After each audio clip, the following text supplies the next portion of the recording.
There was a time where compact hatches dominated many car markets worldwide. Are they making a comeback now, where almost all new cars are SUVs meanwhile? Kia says we also have a compact hatch for you. This is the all-new Kia K4. Is it a good successor of the Kia Ceed? And is it also a viable competitor to the VW Golf? It's available here as the compact hatch, but in some other markets like the US also as a sedan. And now recently announced there will also be a station wagon, an estate of the K4. All the infos you need to know today about the hatch focus. Yeah, and we also have some bird commentators here. I mean, everything of that with Thomas and Autogefühl in 4K, full screen, full length. Let's go. And the K4 has a very modern front combustion engine. That's why we also have the opening right here. Then Interstellar Grey is this vehicle color here for today, and some might think of the movie, of course. Nice daytime running light signature here, very characteristic definitely. As an alternative, we would also have a sparkling yellow, which is somewhat the launch color of this vehicle. We had that in the initial studio episode. Here, back to the compact hatch. It's a length of 4 meters 44 or 175 inches. So really these compact dimensions, and the station wagon would continue then a little bit further, and the sedan with a typical sedan style then for the Northern American market. 16, 17, 18 inch. These here are the biggest wheels you see here. 17 would be included in the GT line, which we have here. 18 then even for that an option. And I think it's a very modern design. Here these rear door handles, they are attached to right there. That's kind of like somewhat hidden a little bit. And in the rear also a very modern tail lamp signature. This looks a little bit like the Kia SUVs, but especially then here in this dark gray color with the GT line. The GT line has the sporty accentuations throughout front, side and the rear, and also the badge, and will also have special interior features as well. It's a front wheel driven platform. Soon there will also be a hybrid engine coming up, an inbuilt, like a full inbuilt hybrid. This is then the last engine option so far. What is already available is a 1-liter 3-cylinder turbo. It's like the weakest, the entry-level engine. And then here we have the stronger one. This is a 1.6-liter 4-cylinder turbo. And this one here, let's put it up, with 150 or 180 horsepower. We have the one with 180 horsepower, and then 8.4 seconds is the acceleration figure, 0 to 1 kilometers an hour. The smaller engine would also have a mild hybrid option. That one here does not have one. Also reduced a little bit the trunk capacity. We'll soon talk about that. Here, by the way, also nice dampening underneath. So looks kind of promising so far. Are you a fan of like the classic hatch cars? Tell me in the comments. And of course, we're going to check out the interior. And I can tell you, a lot has been. There we go. This is Autogefühl live on tape. So they have done a lot on the interior. You might think, wait a minute, what is the predecessor of this vehicle? It's the Kia Ceed in Europe, and in the US maybe the Kia Forte. And these are massive changes coming up here. It's a nice door closing sound. Also for the rear, sounds very rich and solid actually. Also classic door handles, like to see that they just go for very classic door handles, and why not? You know, they do the job, everyone knows them, everyone likes them, so I think we should also keep that. And before I talk about the inside of the doors here, it's a nice material here for the key fob, like a matte black material, so that's cool. On the side then the controls. Then here in the front part, this is also soft touch at the inside, and a little bit softer for the elbow here, and classic controls for the window levers, and also classic controls, I like that, for the side mirrors. Door part and hardback, some space, but that's it. And my favorite unit is right here. I just love that. Seat heating, seat cooling, heated steering wheel, memory seating, and so easily accessible with a real knob. Take this Golf. Yeah, maybe like they do like another update or something, then they take something from that. And then we have the two-tone scheme for the GT line. This is also the sports steering wheel, which has a little bit different form, and Leah is focusing that, yeah, very rightfully, because these are real buttons and scroll wheels on the steering wheel. pretty nice. And GT line also comes with the perforated high-grade leatherette in two-tone scheme. GT line and embossed in the top part, and then this perforation also allows the seat cooling. This is of course the best setup. However, I also like fabric seats. If you want to save some money and go with lower trim levels, then you have fabric entry seats. There's also, even in the GT line, the mix of fabric and leatherette, because usually with a lot of other Kia models, this is the GT line seat, period. But here with the K4, they have like one step more, that these seats are also only an option for the GT line. You have to pick the seat package for that. Just that you know that. Headroom here in the front, 189, 6 for 2, no problem. Steering wheel, manual, up and down, in and out. And I can already say these seats are very comfortable. And in compact hatches, it might be a problem for some, especially if you're tall, that you don't find a good seating position. But here you sit actually pretty well. Oh, and here you have also these proper aluminum pedals, or aluminium, because sometimes I get from non-US viewers, some complain when I say, Thomas, you cannot say aluminum. It has to be aluminium. Yeah. So I rather say both. That's my favorite voice from Thomas. Oh, okay, yeah. So funny, I tend to do that at home. The frog voice, I tend to do that. The Kermit voice, I tend to do that at home as well. Yeah. To the likes of Leah. Yeah. Now to my favorite part of this vehicle and this video, it's the front cockpit, the interior here, which looks pretty cool, and it's also a massive upgrade if we compare the so far Kia Ceed. And yeah, as I said, the VW Golf can the VW Golf can also take some notes right here. The one thing was of course the seats, because they're good in the ergonomics and they also look pretty cool, especially here in the highest trim. Gotta talk about the prices very soon though as well. And we have some nice ambient lighting integration right here. You can set it to a personal color, but also according to the driving modes. Then it is covered here, this top dash. It's still quite hard though, but the material surface still feels and looks nice. We have a head-up display box here, and then we have two screens, left, right, but also additional one in the middle, because here you can also use the screen directly, but it doesn't make much sense, because as a driver you cannot see through the steering wheel there. It's more for the passenger maybe, because we still have a manual climate unit. And then me as a driver, I change the fan speed here and then the temperature right there, and I can look straight and just control it like this, up and down, even without having to look at it. So that's a cool thing. Also a manual scroll wheel for the volume, also for the passengers. You know, the typical use case is I'm listening to loud music and it's too loud for Leah, so she turns it a little bit down. But she's the only one where I'm not mad at when she turns down the music. Sometimes she also likes to listen to loud music, but more like in a festival surrounding and stuff. Yeah. And then a glove box here. This was full of stuff now, therefore it goes down really fast. But you see, it does house some stuff. These sides here are all hardpack, but even when they are hardpack, the quality is still quite nice for that. Then here you can switch between connecting and only charging here, left, right side only charging, USB-C chargers. Inductive charging pad is not ventilated though, so I would prefer the cable charging. Then this here, the automatic shifting for the dual clutch transmission. Really thick, old school stuff. I think it's actually pretty cool. It feels nice, looks and feels sporty. And there's one minor detail here now, gotta mention that. The whole car here has really good quality and materials, and this is always animal free, this car, except this here. This is animal leather, at least in parts. Doesn't make much sense. I think that's just like, yeah, heritage reasons or something like that, that they had these parts still or something like that. Yeah, doesn't make too much sense. Here, push, push. Whew. This is like these mini guillotines where you should not have your fingers right here, because that might hurt then. And then double adaptive. This is, I think in the Sportage we had it where I just had like one of these, but two are definitely better to hold different bottles tight. Then here a little bit soft for elbow. Yeah, it should be softer though.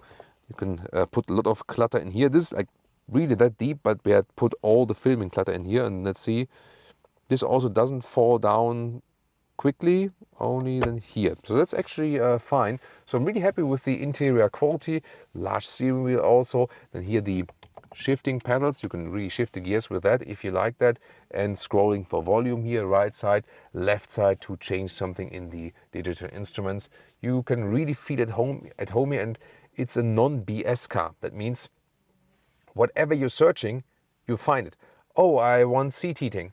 There we go. I want seat cooling. There we go. I want heated steering wheel. There we go. Warmer. There we go. Colder. There we go. Oh, I want to adjust the height of the head-up display. Setup. Head-up display. Head-up display. Adjusting. Height. Higher. So everything is kind of intuitive. And the driver POV, once again here with these scroll wheels, buttons and so on, left side for the cruise control as well. And oh yeah, the drive mode selector here. This is how you change driving modes, and then it also reacts accordingly in the instruments. This, by the way, here, this infrared light, you see it on the camera, but you do not see it with your own eyes. This is for checking if the driver is still awake or undead. So, and then here, this is then the head-up display. Is always appearing smaller than it actually is, and the main infotainment unit. These are some different home menus you can choose, and the cool thing is I can set, for example, the favorite button that it always hops to the Apple CarPlay. That's cool. Set up then to switch something in the car around. The home button is also accessible here. The car internal GPS is maybe it's a little bit laggy and old school, so rather use your smartphone protection for that. That's, I think, the is just easier and more up to date always. Oh, and the like the sound system here, Harman Kardon sound system.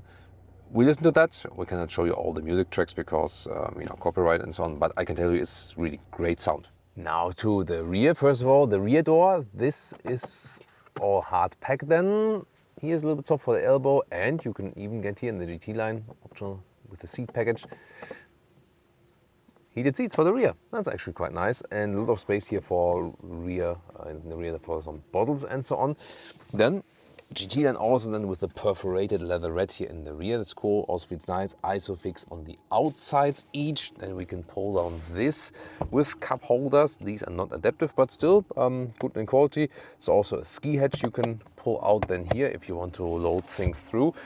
In the lower part, 2 USB-C chargers, also easily accessible. And when I'm driving as a tall adult, this is actually quite good. I mean, it's a compact hatch. It's not too long, and I still have decent legroom.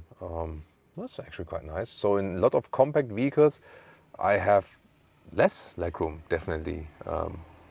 So that's a good result. And here, these are like these integrated hangers for jackets also, but you can also use them like to maybe like helps you for getting in and out maybe or something. Then headroom 189, 6 for 2.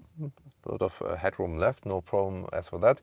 And it's also decently comfortable. Yes, the angle of my knees, compact hatch I like, but because the seat material is also really nice, is actually a very good result here for a compact hatch. And can you please show your socks now? Oh yeah. The best Christmas gift. I got the Star Wars socks from Liam, of course, yeah.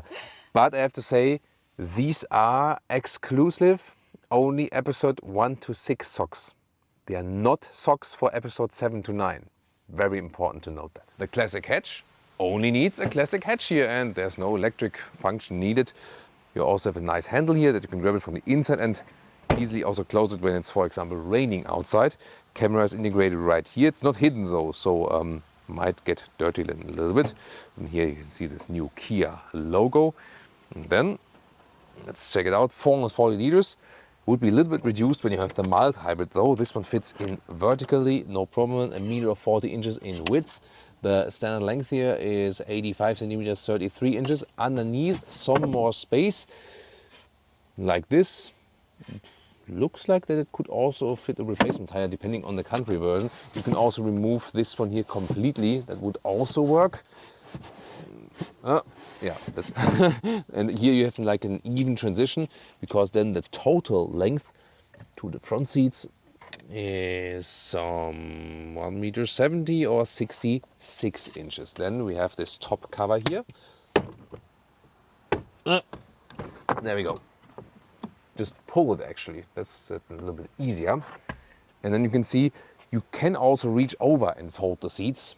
I went around this time, but you could also, when this is removed, reach over, and then there's no like a button or something, but this like this, you know, this lever is easier, you know, than some have like this button which you cannot press it easily. So this is then the maximum setup. Last but not least, the height.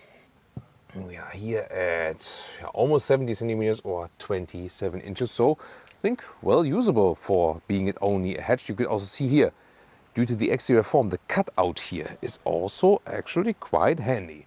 Sport mode. Pop.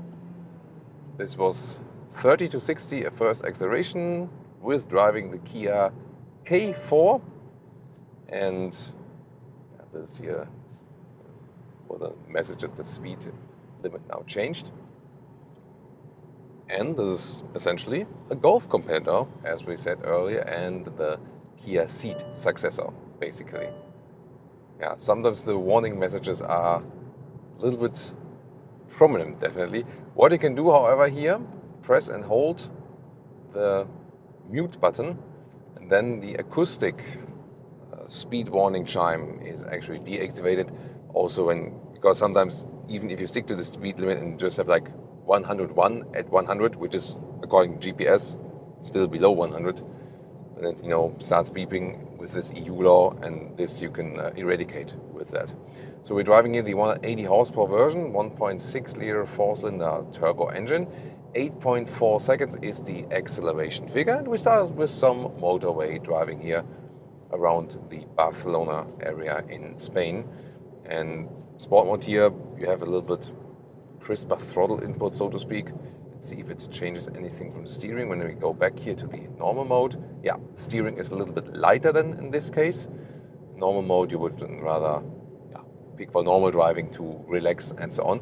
The steering wheel has good grip, good handle, high-grade leatherette, feels nice, and is actually rather large, I would say, for this compact vehicle here. This is then another, you're not paying too much attention to like looking straight, because I was looking to the side, obviously. Sometimes you have to do that, actually. So here now, a motorway, going then towards 120. Here, by the way, it's nice to see the blind spot monitor. You have it in the side mirrors, but also when you change the lane, you have this Hyundai Kia Genesis function. They have it for a lot of vehicles, that you have another camera view then to where you are actually turning to. And we do have the largest wheels here, the 18-inch wheels, optional even for the GT line. GT line would come with 17 as standard. So far, it's actually good from the comfort.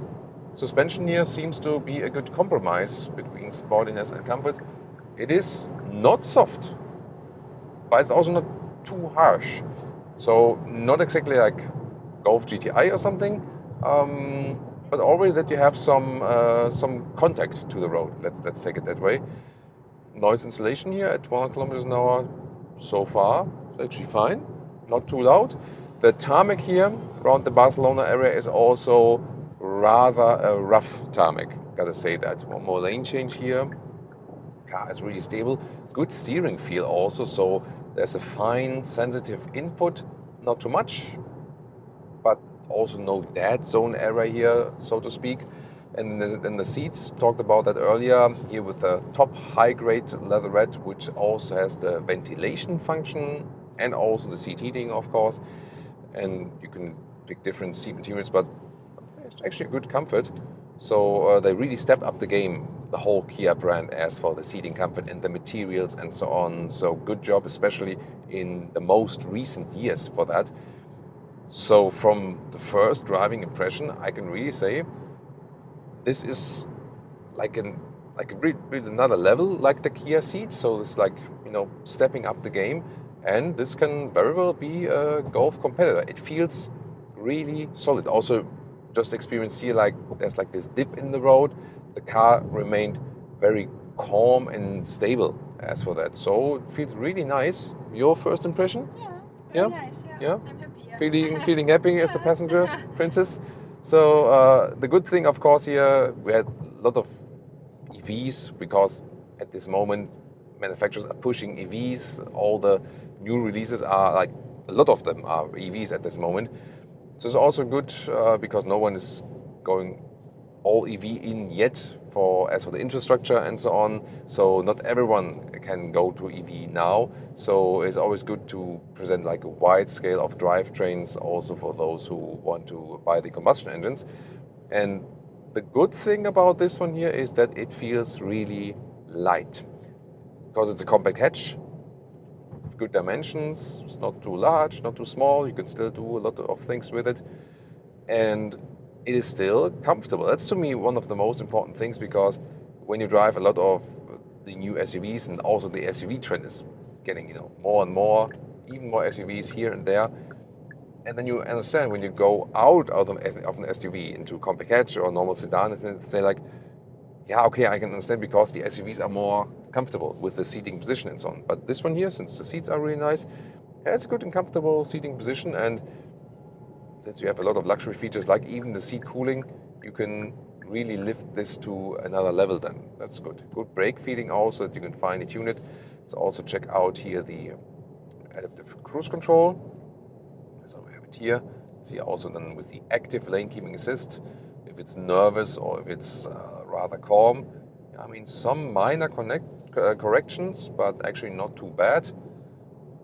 Let's see what it does then when of course this one would be done better with humans, so I would maybe like react a little bit earlier to leave this guy in here. But this was also smooth transition, so the brakes weren't like really hammered in. And now let's see, car gets more distance, should pick up the speed then again from 70 to 80.